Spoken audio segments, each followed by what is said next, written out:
மாண்புமிகு தமிழ்நாடு முதலமைச்சர் அவர்கள் ஆணைக்கிறங்க வர இருக்க பருவமழையை முன்னிட்டு பெருநகர சென்னை மாநகராட்சி சார்பாக பல்வேறு முன்னெச்சரிக்கை ஏற்பாடுகள் நடைபெற்று வந்தது. அதன் தொடர்ச்சியாக கடந்த தீபாவளி அன்றும் மறுநாளும் பெய்திருக்கக்கூடிய மழையில் 6 சென்டிமீட்டர் மழை வந்து ஆவரேஜாக சென்னை மாநகராட்சி முற்றிலுமாக பதிவாகியிருக்கிறது.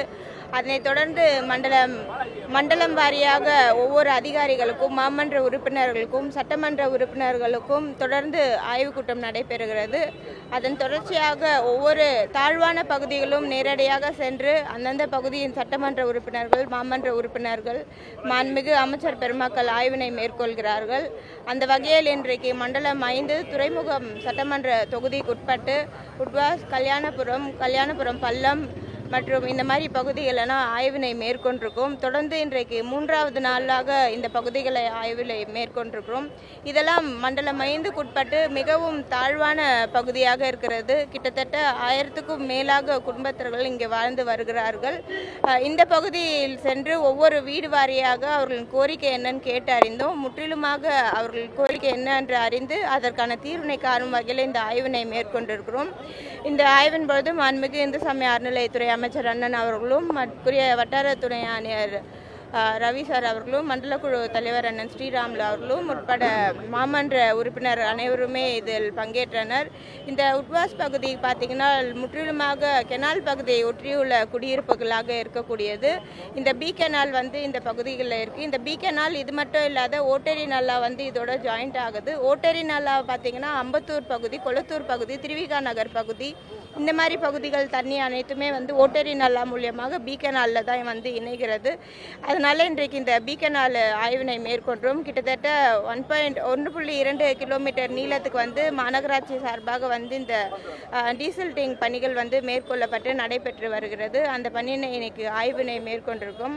மாண்புமிகு துணை முதலமைச்சர் அவர்களால் ஓட்டேரி நல்லாக்கு உட்பட்ட பகுதியும் அதேபோல் விருகம்பாக்கம் கெனால் பகுதியும் அதேபோல் சவுத்தில் இருக்கக்கூடிய வீராங்கல் ஓடை பகுதியும் வந்து WRD துறைமுகமிருந்து இன்றைக்கு சென்னை மாநகராட்சியிடம் வகைப்பாடுக்கு மாற்றியிருக்கிறது.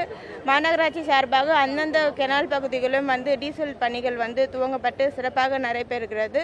வரக்கூடிய அடுத்து ஓரிரு நாள்கள் கனமழை இருக்கும் அப்படின்றது வானிலை ஆய்வு மையம் தெரிவித்திருக்கிறார்கள். அதனால் முன்னேற்பாடு மாநகராட்சி சார்பாக இந்த டீசல் டேங்க் பணிகள் வந்து முற்றிலுமாக கெனால் பகுதிகள் வந்து நடைபெற்று வருகிறது. சென்னை மாநகரில் மழை காரணமாக பல சாலைகளில் வந்து பள்ளங்கள் வந்து ஏற்பட்டிருக்கிறது. அதனை செப்பனிடுவதற்கு என்ன மாதிரி நடவடிக்கை, எத்தனை சாலைகள் அது போன்ற அடையாளம் காணப்பட்டிருக்கு? சென்னை மாநகராட்சி முழுவதுமாகவே வந்து இந்த பாட்ஹோல்ஸ் வந்து மழை காலங்களில் ஏற்படும். மழை அதிகமாக பெய்யக்கூடிய டைமில் வந்து சாலை வந்து இந்த டேமேஜ் ஏற்படக்கூடிய சூழல் ஏற்படும்.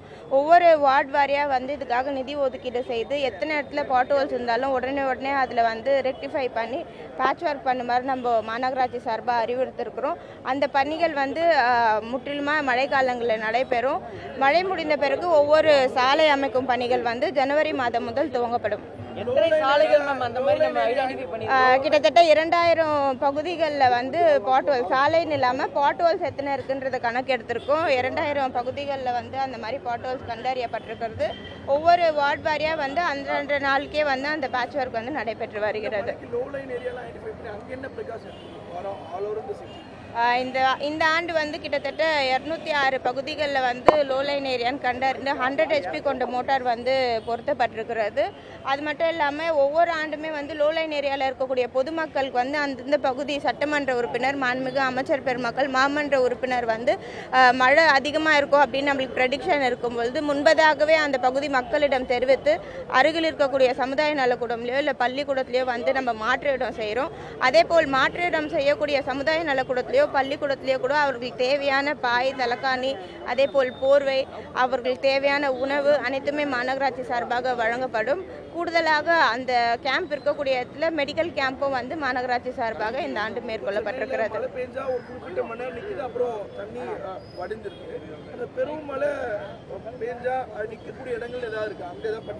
இல்லை, இன்றைக்கு மாண்புமிகு தமிழ்நாடு முதலமைச்சர் அவர்களால் மழைநீர் வடிகால் பணிகள் வந்து கடந்த 2022ஆம் ஆண்டு ஆண்டிலிருந்து முக்கியமான பணிகளாக தொடர்ந்து நடைபெற்று இந்த 23ஆம் ஆண்டு வந்து அது சிறப்பாக முடிந்திருக்கு. கடந்த ஆண்டுமே வந்து பார்த்தீங்கன்னா குறிப்பிட்ட பகுதியில் கூட சாலையில் தண்ணி நிற்குதுன்னு தெரிவித்தா இரவு நேரத்தில் நின்றா காலையில் பொழுது விடியறதுக்குள்ளே வந்து அந்த தண்ணியெல்லாம் வெளியேற்ற பணியில் மாநகராட்சி ஈடுபடுகிறார்கள். இதே சென்னை மாநகராட்சியில் வந்து இதற்கு முன்பதாக 10 நாட்கள் 15 நாட்கள் கூட தண்ணீர் தேக்கம் ஏற்பட்ட சூழல் இருந்த நிலையில் இன்றைக்கு ஓரிரவில் 24 மணி நேரத்தில் வந்து இந்த தண்ணியை வந்து வெளியேற்றக்கூடிய சூழல் வந்து உட்கட்டமைப்புகள் மாண்புமிகு முதலமைச்சர் மேற்கொண்டிருக்கிறார். மேம், எவ்வளவு சென்டிமீட்டர் மழை பெஞ்சால் உடனடியாக வெள்ள நீர் வெளியேறக்கூடிய வகையில் சென்னை மாநகராட்சியின் உட்கட்டமைப்பு மேம்படுத்தப்பட்டிருக்கு? இன்றைக்கு நம்ம மாண்புமிகு முதலமைச்சர் அவர்களால் இந்த மழைநீர் வடிகால் வந்து முக்கியமான BRR சாலை என்று குறிப்பிடக்கூடிய பகுதிகளில் வந்து இந்த கட்டமைப்பு வந்து மேற்கொள்ளப்பட்டிருக்கிறது. இங்கே இருக்கக்கூடிய அனைவருக்குமே தெரியும், சென்னை வந்து அன்பிளான்டு சிட்டி, நிறைய கெனால் இருக்கக்கூடிய பகுதி.